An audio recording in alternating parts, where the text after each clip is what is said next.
care about how we can help the next generation recognize and protect themselves from narcissistic abuse, I hope you'll stay with me for this special edition of the Are You Annie podcast. And once again, I'm joined by my special guest, my granddaughter, Liberty Kyle. Today, we're sharing some of the insights and reflections that have come out of our own personal conversations on this topic with her full permission, because we both believe that those conversations might help others. The last time Liberty was on, we talked about some of the subtle ways narcissists manipulate people in relationships and how young women can start to protect themselves. That conversation seemed to resonate with so many of you and with us too. So today we're going to go deeper, because the truth is prevention starts with awareness. The sooner you can spot those red flags, the stronger your boundaries can be. And sometimes just to know what to watch for can make a big difference. And these conversations between generations, they matter. If my generation can help your generation avoid what we didn't always see, well, that's healing in action. So, Liberty, welcome back. Thank you, Guarantee. I'm excited to talk more about this. And I'm so happy that you're here. So let me start with this. After our last talk, I'm kind of interested in what stuck with you, and did it change at all how you think about dating or relationships at all? Yes, it really made me think about how easy it is to miss the signs, especially when someone seems really nice at first. Hmm. Good point. And because it is easy to miss the signs when someone seems so nice at first. And that's exactly why these conversations are so important. So let's go deeper today. I think one of the hardest things for young people, or really anyone for that matter, is that narcissists can seem so good at first. They can be charming and exciting. It's not always easy to spot the red flags. So let's kind of walk through together this, and maybe we will be able to help somebody who's listening avoid some heartache. So let's start here. In your age group, and you're 17 years old, you're just kind of starting in the dating field. What are some of the things that you think people overlook when they start dating someone, and or what are some of the subtle signs that somebody might be controlling or a narcissist? I would really say if they try to get you to spend all your time with them and not really let you hang out with your friends. That's true. I mean, isolation, we talked about that last time, is one of their most common tactics. And the hard part is by the time they start pulling you away from your friends, you're already hooked in the relationship because they made you feel special at first. And they're experts at love bombing, at making someone feel like you're the center of their world. Well, why do you think that people fall for narcissists? What makes them so attractive at first, would you say? I would say that they make you feel really special and like you're the only person that matters to them, really. And when somebody makes you feel like you're the only one who matters, it's easy to get pulled in, isn't it? And Yes, then for sure. and before you know it, you're in too deep. And have you noticed that some young people may struggle to tell the difference between what might be like a normal conflict or argument, or what's kind of rising to kind of scary, or what you might call manipulation or gaslighting? Yes, because we're told fighting is normal, but where no one really teaches us what toxic looks like. Mm. Yeah, I think that you're right about that. I hadn't really thought about, nobody really ever teaches you, and kind of that's what we're trying to do here. But it Yes. even can get trickier because narcissists, they are masters at manipulation, and masters at kind of flipping the script on you. They can make you question yourself so much.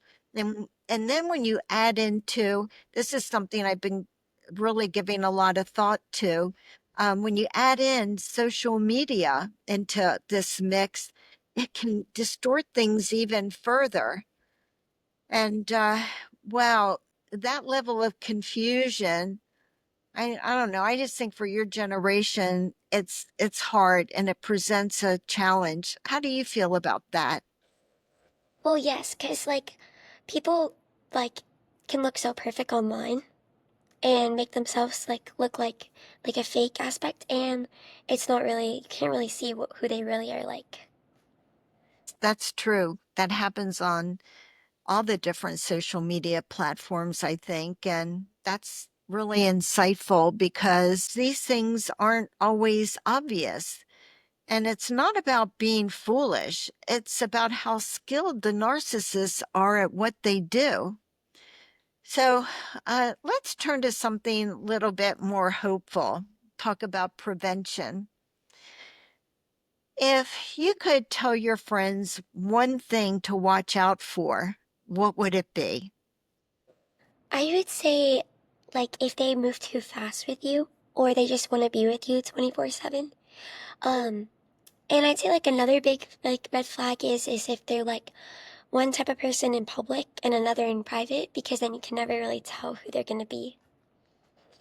It's really good advice, Liberty. And here's, if I had an opportunity to tell my younger self, I would say if it feels too good to be true, it probably is. It's an old adage, right? But I think there's really something to it.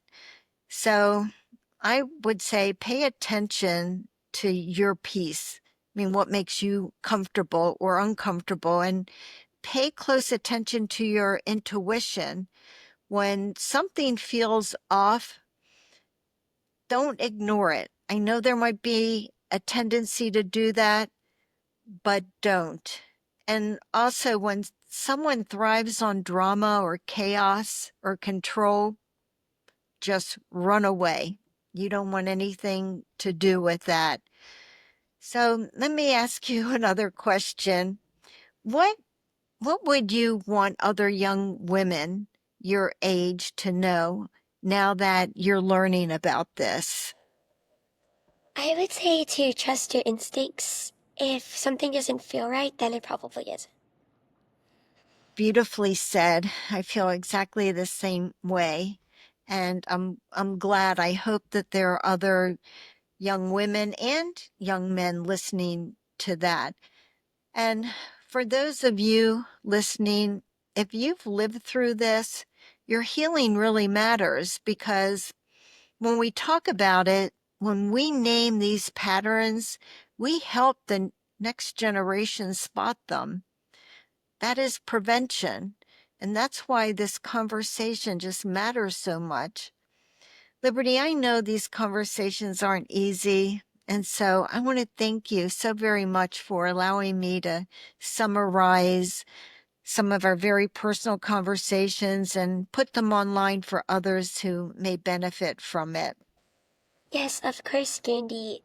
I love doing this with you, and I believe in giving back to the community, and this is just one small way we can do it. You're so right about that. And for those of you who are new to my podcast, I'm Kyle Hackley. I'm an attorney and author of Undercurrent. It's the story about Annie, the young woman who lived the horror of a narcissistic marriage and found the courage to escape.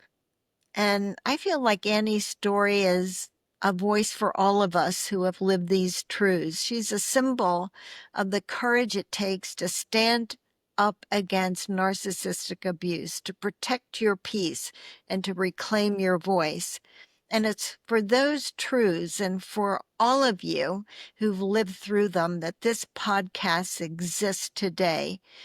If we've spoken to you in any way whatsoever, or if you feel like what we have said here could help somebody else, consider sharing this video.